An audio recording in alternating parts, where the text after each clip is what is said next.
On July 19, 2010, the Harper family drove into Death Valley and never came out. No bodies, no wreckage, not even a tire track in the sand for 13 years.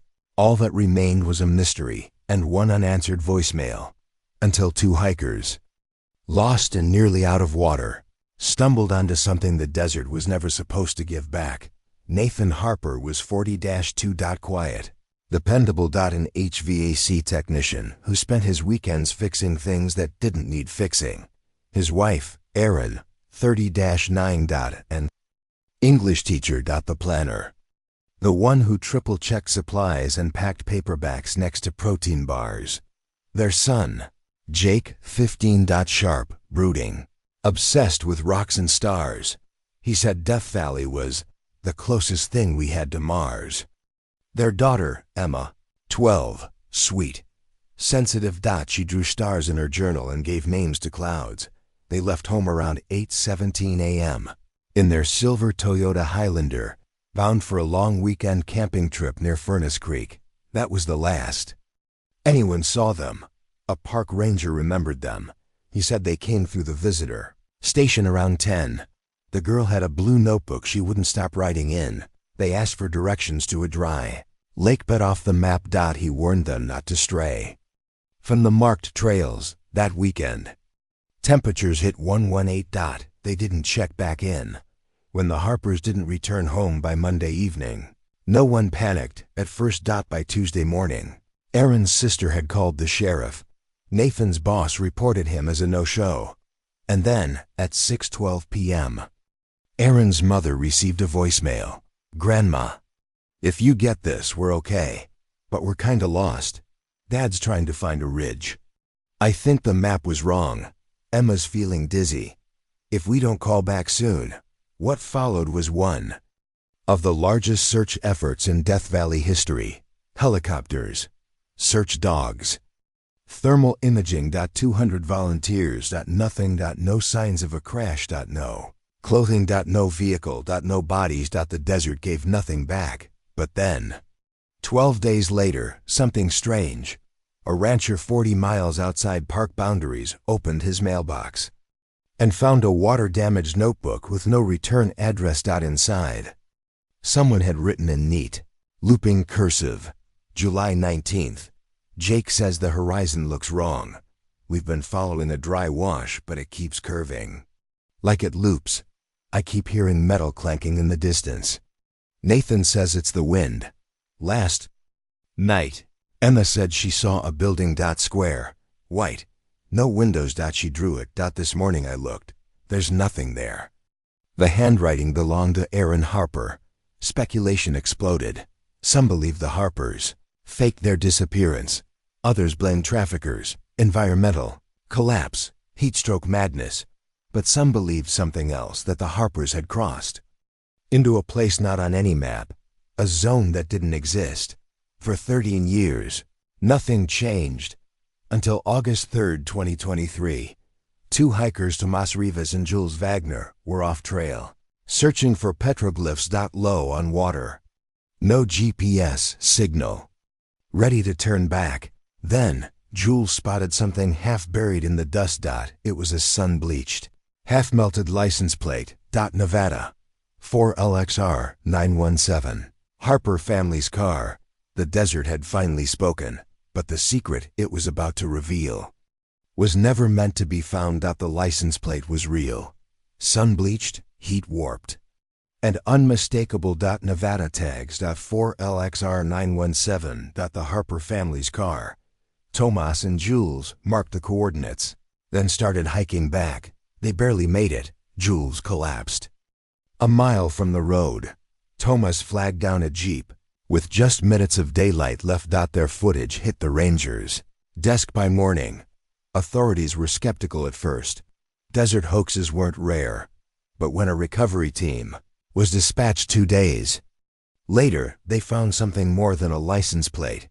Half buried under a lip of cracked sediment was a strip of shredded canvas. Tan, sun-damaged.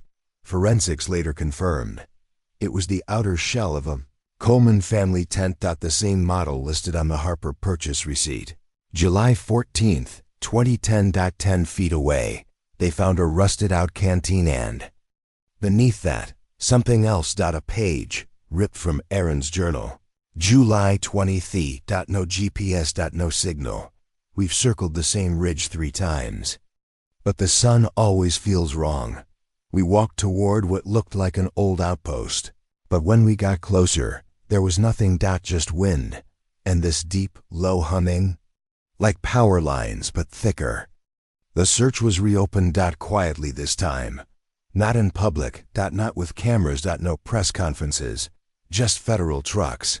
Anonymous men in unmarked vests and closed airspace. Even the original ranger, Alan DeWitt, wasn't invited back. What they found next changed everything. Just under 2 miles north of the license plate site, a ravine opened like a wound in the earth. Inside, scattered across 30 feet, they found one shattered plastic hair clip, a child's drawing, sun-bleached but still visible, a white box, surrounded by what looked like eyes and 5 human teeth.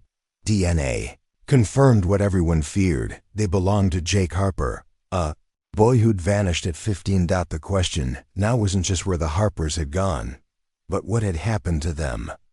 Once they got there. Across the next 2 weeks, more fragments emerged, small, random, scattered, like breadcrumbs dropped in panic. Broken watch with Nathan Harper's initials, a melted battery pack, a Ziploc bag containing a rotted granola bar, and a note scribbled in Sharpie. Don't drink the standing water. It's not water. But the most important discovery came on day 11 of the excavation.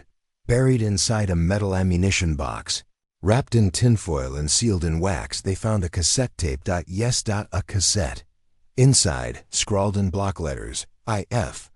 Found. Listen, Harpers, please. Forensic archivists restored the tape within 72 hours. The recording was faint. Distorted. But what it contained would never be released to the public in full. Only a brief segment was leaked by a whistleblower 6 months later. And here's what it said. Nathan, urgent, whispering. Day. I don't know what day it is. The compass won't stop spinning. Jake's sick. Emma hasn't spoken in a day. We saw a reflection on the ridge, went toward it. Nothing there. No sound. But Aaron swears she heard a door slam. There are no buildings. Not anymore. Just echoes. Just after that, no new evidence surfaced for 6 weeks. The area was closed to the public. Tomas and Jules were placed under a temporary gag order, and behind the scenes, the FBI began interviewing anyone who had ever accessed topographical data near that region. Maps, survey records, drone footage. They found something odd. A survey photo dated March 2009, taken from a low-flying aircraft. In the corner of the shot, barely noticeable, was a white cube-like structure, 3 meters tall. No windows. No entrances. And in every map after that, gone. Scrubbed. As if it never existed. In October 2023, another breakthrough. A second tape, this time found inside a tin lunchbox buried beside the roots of a Joshua tree. The tape was labeled in child's handwriting. Emma, for Grandma. Don't be scared.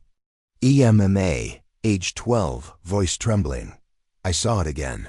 The White House. But it's not a house. There's something inside that watches when we sleep. It hums. It never blinks. Jake says it's just light bouncing, but it's not. It waits until we're quiet, and then it makes the air heavy, like we're underwater.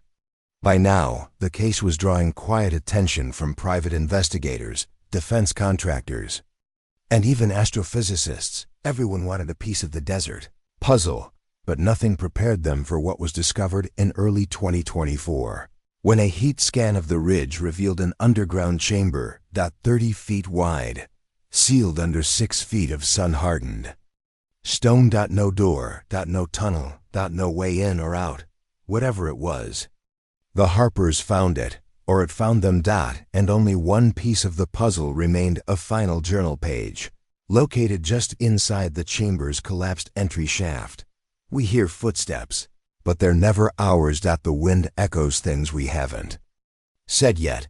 I saw Emma staring into the dark last night, whispering to something. She said, "It's showing me where it came from," she said. "It wants us to remember. We should have never gone off trail.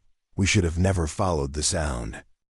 The Harper case had gone from missing persons to something else entirely. The journal pages, the drawings, the cassette tapes, all pointed to one conclusion: that the family had encountered something that shouldn't have been there. But it wasn't aliens or ghosts or any campfire story passed around late-night forums. It was a place, a man-made anomaly, and someone had tried to bury it. In March 2024, a whistleblower from a defunct Cold War-era surveillance project came forward. He didn't give a name, just coordinates. He said it wasn't a building. Not exactly. He said it was a test chamber, part of a long-abandoned psychological experiment built by a private contractor in the late 1960s, designed to study the effects of prolonged isolation, sensory disruption, and something called acoustic dissonance saturation. The chamber was buried after a breakdown. The project was erased. No files. No blueprints. No survivors. Except maybe 1 days later, a man named Lewis Colton came forward, 87 years old. Former subcontractor for a now-defunct defense tech firm. He agreed to an anonymous interview under one condition: that no part of his face or voice be recorded. Here's a transcription of what he said. Lewis, Colton, interview transcript. "They called it Zone D. It wasn't even supposed to be on U.S. soil. Just a box, no doors, white walls, buried deep. Idea was, if you sat someone inside long enough with nothing, no clocks, no sound, no natural light, their brain would try to create input. At first it's memory, then projections, then voices. We called it cognitive collapse induction. Only 4 test subjects went in. None of them came out right. They started hearing the chamber, not voices, not hallucinations. Something inside the silence itself. We shut it down, or thought we did. If what he said was true, then the Harpers may have stumbled into the ruins of that facility. A box, hidden under decades of sand, still humming with the broken frequencies of its original purpose, still echoing the memories of anyone who wandered too close, still alive. In a way. In June 2024, a private excavation was granted a single permit, 3 days. On the second night, seismic equipment detected movement below the site. A shift, a settling, or something else. The lead investigator, Dr. Amina Leclerc, documented the final entry in her field journal before the project was abruptly shut down. "It doesn't feel abandoned. The temperature fluctuates like it's breathing. My voice recorder keeps catching words I didn't say. When we opened upper fault line, we saw something smooth, too smooth for erosion. And etched into the surface, faintly, a sentence: they walked in, but they never walked out. The excavation was filled in. Classified. The coordinates blacklisted. And just like that, the Harpers were gone again, buried not in earth, but in silence. But not every mystery disappears.